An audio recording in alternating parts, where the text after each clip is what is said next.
अस्सलाम वालेकुम स्टूडेंट्स। इन स्लाइड्स में हम बात करेंगे कि डीएनए रेप्लिकेशन जो क्या होती है, डीएनए पॉलीमरेसेस क्या होते हैं, कौन कौन से पॉलीमरेसेस जो पाए जाते हैं यूकैरियोट्स के अंदर, कौन से पॉलीमरेसेस जो है वो प्रोकैरियोट्स के अंदर पाए जाते हैं, और पॉलीमरेस डीएनए पॉलीमरेस की हिस्ट्री जो वो क्या है।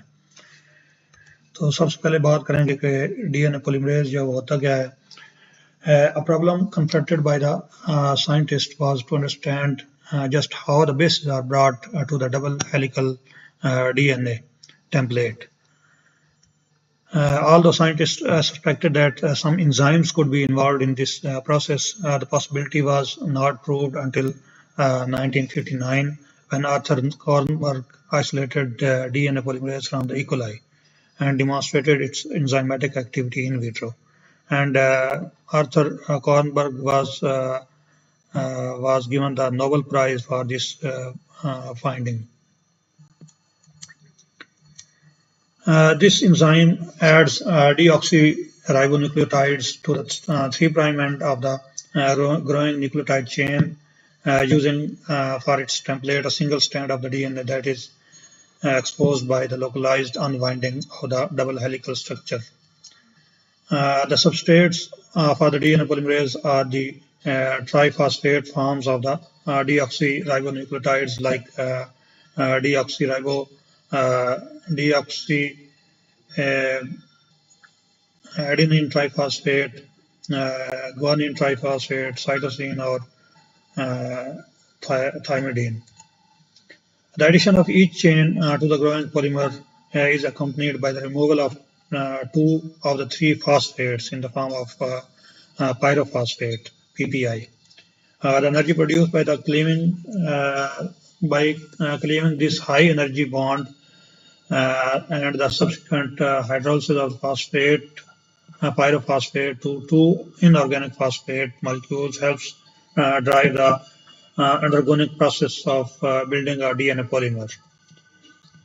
So although there are 5 DNA polymerases known in the E. coli, but first enzyme that Kornberg purified from the E. coli is now called DNA polymerase 1 or POL1.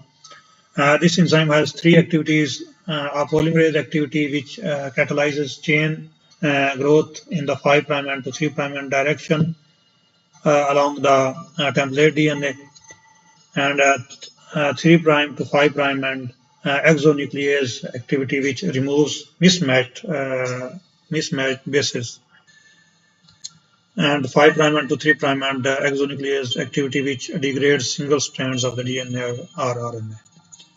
Similarly, DNA polymerase 3 was identified afterwards.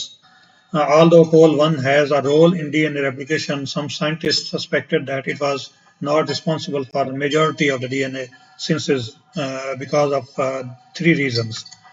For example, it was too slow, it adds 20 nucleotides per second, and it was too abundant because there were 400 molecules per cell, and it dissociates from the DNA after incorporating only 20 to 50 nucleotides. So these were 3 reasons due to which scientists suspected that this is not involved in the majority of the replications, DNA replications. In 1969, Keynes and Lucia settled this matter when they demonstrated that an E. coli strain harboring a mutation in the gene that encodes DNA polymerase 1 was still able to grow normally and replicate its DNA. So then they concluded this DNA as a DNA polymerase 3 that catalyzes DNA synthesis at the replication fork in the prokaryotes. So this is the replication fork that is actually in the eukaryotic organisms. So there are 2 strands. One, this is the double helical structure that is coiled, and this coiling is removed by the topoisomerase enzyme, and then this double helical structure is unzipped by the helicase enzyme, and the helicase enzyme divides these 2 strands into the single strands, which act as template strand for the addition of the nucleotides. So there are two strands in the eukaryotes. One is the leading strand and the other is the lagging strand. In the leading strand, the nucleotides are being added continuously without any breaks or gaps, and they are being added in the 5' and 3' direction.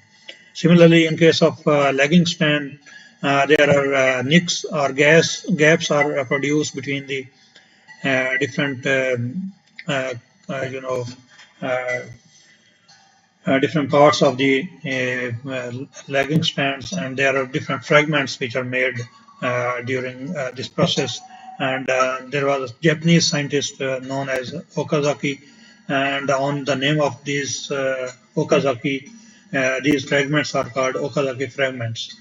And first, in case of lagging strand, DNA polymerase alpha uh, adds the nucleotides from 5' to 3' ends, and in case of leading strand, the polymerase DNA polymerase delta adds the nucleotides at the 3' end.